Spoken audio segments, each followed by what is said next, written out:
Every Android phone has a padlock on it that you didn't put there. It's called the bootloader lock, and it's the barrier between your hardware and your freedom to run whatever operating system you choose on the device you paid for. For years, crossing that barrier required a laptop, a set of command line tools, a USB cable, and enough terminal experience to not accidentally brick your phone. Most people gave up before the first command executed correctly.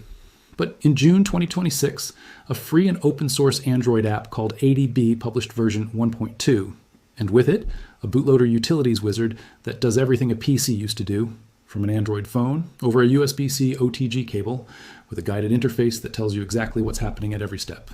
Let's start with why bootloader unlocking matters, because this isn't just a technical curiosity for enthusiast forums.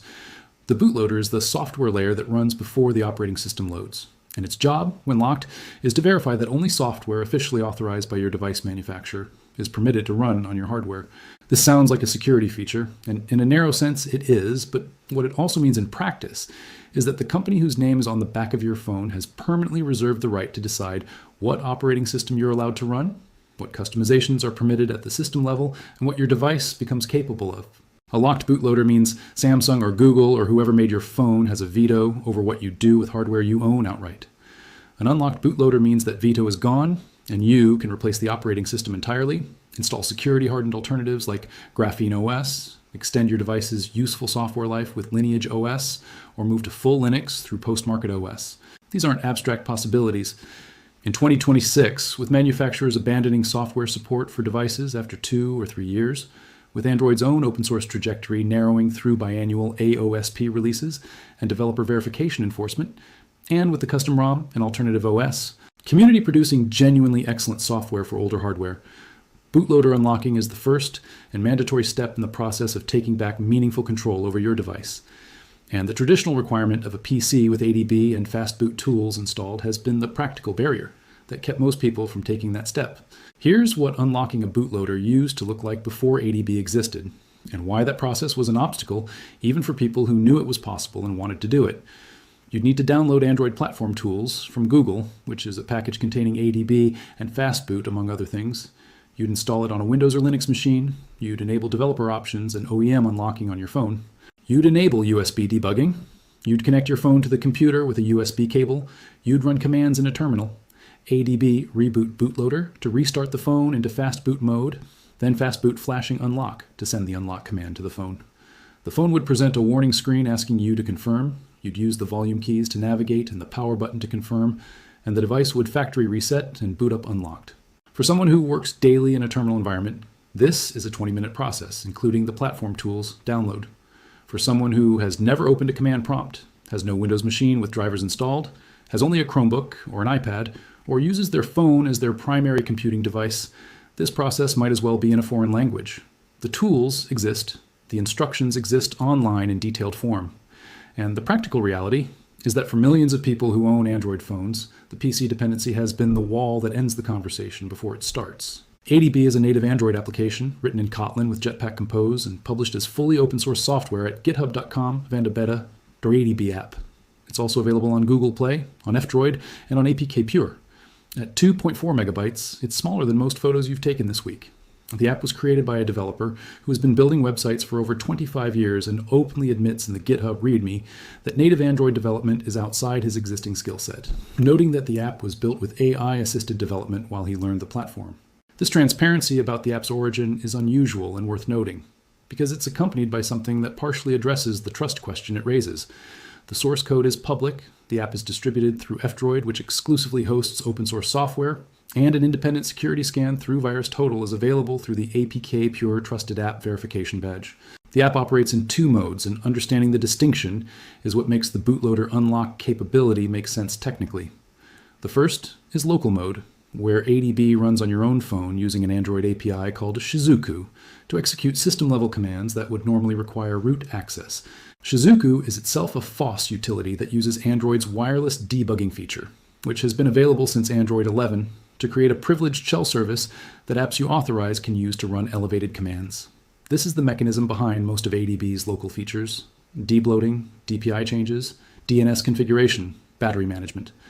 No root required because Shizuku provides the elevated access through Android's own debugging infrastructure rather than through a firmware modification. The second mode is OTG host mode, which is the mode relevant to bootloader unlocking. In this mode, your phone running ADB is connected via a USB-C OTG cable to a second phone that you want to unlock. The phone running ADB becomes the host device, and the connected phone becomes the client. And here's the technical piece that makes this work in a way that genuinely wasn't possible before ADB assembled these components together. The app implements something called Fastboot Java, which is a software library that translates the Fastboot protocol into Java code, running directly on an Android device. Fastboot is the communication protocol that ADB uses to talk to phones in bootloader mode. Normally, Fastboot commands come from a PC's command line. Fastboot Java runs that same protocol on an Android phone using Android's USB host API to communicate directly with the USB controller hardware. The result is that the host phone can send authentic Fastboot commands to the client phone over the OTG cable, exactly as a PC running the official Fastboot binary would. Not an approximation, not a workaround. The actual Fastboot protocol, implemented in software running on an Android phone and transmitted through a cable to another Android phone in bootloader mode. The bootloader utilities wizard that version 1.2 added to ADB is the guided interface layer on top of this technical capability. When you initiate the bootloader unlock process, the wizard walks through each stage with context and warnings, rather than dropping you at a command prompt where a mistyped command produces a cryptic error message. The automatic device detection means you don't need to know what Fastboot mode looks like or manually confirm the connection is active. The automated reboot capability means the wizard can trigger the target phone to restart into bootloader mode without you navigating hardware button combinations, while trying to hold both phones and read instructions simultaneously. The seamless permission handling means the connection isn't dropped when the device state changes during the process. Let's go through the complete setup process, because the specific sequence matters, and getting one step wrong produces problems that are fixable only if you understand what you should have done differently. The first decision point is which phone will be the host and which will be the target. The host is the phone running ADB and doing the unlocking. The target is the phone whose bootloader you're unlocking. If you're unlocking your main phone, you'll need a second Android phone to be the host. If you're unlocking an older secondary device, your main phone can be the host. For the host phone setup, you need to install two apps, Shizuku and ADB. Shizuku is available on Google Play and F-Droid. After installation, open Shizuku and navigate through its setup, which requires enabling wireless debugging in developer options. Developer options is the hidden menu in Android settings that becomes visible after tapping build number in the About Phone section 7 times. Once developer options is visible, scroll through it to find wireless debugging and enable it. Back in Shizuku, complete the pairing process using the wireless debugging pairing option. Once Shizuku reports its service is running, open ADB and authorize it when the Shizuku permission prompt appears. The host phone is now ready. For the target phone, which is the one being unlocked, you need to enable OEM unlocking in developer options. This is the hardware-level gate that no software can bypass. The OEM unlocking toggle determines whether the bootloader will respond to an unlock command at all. Navigate to Settings, then About Phone, tap build number 7 times to unlock developer options, then go to developer options and find OEM unlocking. Toggle it on. If this toggle is grayed out and you can't interact with it, the situation is one that ADB cannot resolve and that nothing else can resolve either.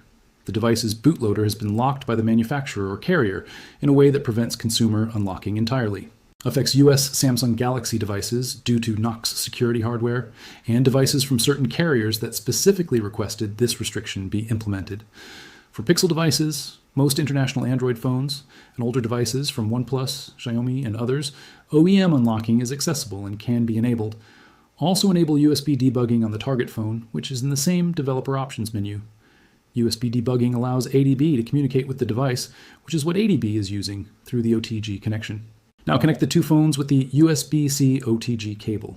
Standard USB-C to USB-C cables with OTG capability handle this connection. On the host phone, open ADB and navigate to the OTG host mode section, then to the bootloader utilities area. Grant USB permissions when the Android system prompts you. The wizard should detect the connected target device. If detection is automatic, the wizard proceeds to the next step. If not, verify the cable connection and confirm the target phone has USB debugging enabled. The wizard's next stage is sending the reboot command to put the target phone into Fastboot mode. This is one of the steps that previously required either holding hardware buttons in a specific combination during a restart or running an ADB command from a PC. The wizard handles it automatically. The target phone restarts, the display changes to the bootloader or Fastboot mode screen, and the host phone's ADB app detects the mode change and proceeds. The unlock command is the critical step, and the wizard presents the data wipe warning before sending it. This warning is not optional and should be taken seriously. Unlocking the bootloader initiates a factory reset on the target device. Every app, every photo, every contact, every downloaded file stored on the device is erased. This is a security measure built into Android's bootloader unlock process by Google and device manufacturers, and it cannot be bypassed. Back up everything before beginning the process. The wizard displays this warning prominently before proceeding, and the app documentation lists it as the first critical notice on the bootloader page. After confirming, the wizard sends the Fastboot unlock command to the target device. The target phone presents its own confirmation screen, typically using the volume buttons to navigate and the power button to confirm. The user must physically interact with the target phone to complete this confirmation. After confirmation, the device erases all data, reboots, and comes back up with an unlocked bootloader. The unlock status is typically visible at the bottom of the screen during the bootloader boot animation. Now, let's talk about what ADB offers beyond the bootloader unlock feature, because the app is significantly more than a one-trick unlocking utility, and understanding its full scope explains why calling it a control panel in the official description isn't an overstatement. The Boot Manager feature allows instant rebooting into system, recovery mode, bootloader, Fastboot, safe mode, and for Samsung devices, Odin download mode, all from within the app without any hardware button combinations. This is useful for anyone managing device modifications, custom recoveries, or debugging, where frequently cycling through boot modes is part of the workflow. The UI Speed Tweaker addresses one of the most commonly requested modifications for Android power users, animation scale adjustment. Android's window animations, transition animations, and animator scales are all set to a default value of 1.0, which produces the standard animation timing that makes the OS feel fluid but slightly slow at transitions. All 3 to 0.5 noticeably increases the perceived snappiness of the interface. Setting them to 0 disables animations entirely, which produces the fastest possible UI response at the cost of visual continuity. This modification is available through developer options natively, but ADB surfaces it in a more accessible interface alongside the explanation of what each scale controls. The AdBlock DNS feature is essentially what used to require either a VPN or a rooted device, system-wide ad blocking at the DNS level. By routing DNS queries through providers like AdGuard or Cloudflare's ad-blocking DNS servers, every request for an advertising domain from any app on the phone is blocked at the network level without any VPN tunnel running. This works without root because Android 9 and later include a private DNS setting that ADB configures through the Shizuku API. The battery optimizer and battery diagnostic features address 2 different aspects of battery management. The optimizer forces Android's doze mode into a more aggressive state, which is Google's deep sleep system for reducing background activity. The diagnostic feature, currently labeled as beta, analyzes which apps and processes are responsible for battery drain, producing a report that helps identify what to address in the debloater or background limit settings. The debloater is the feature that most power users will reach for first after setup. It shows every installed application on the device, including system apps that don't appear in the standard settings app list, and allows them to be disabled or removed. The Google Play review from a user who tested this was specific about its value. A lot of debloat options without root. Connected to Shizuku, easy enough.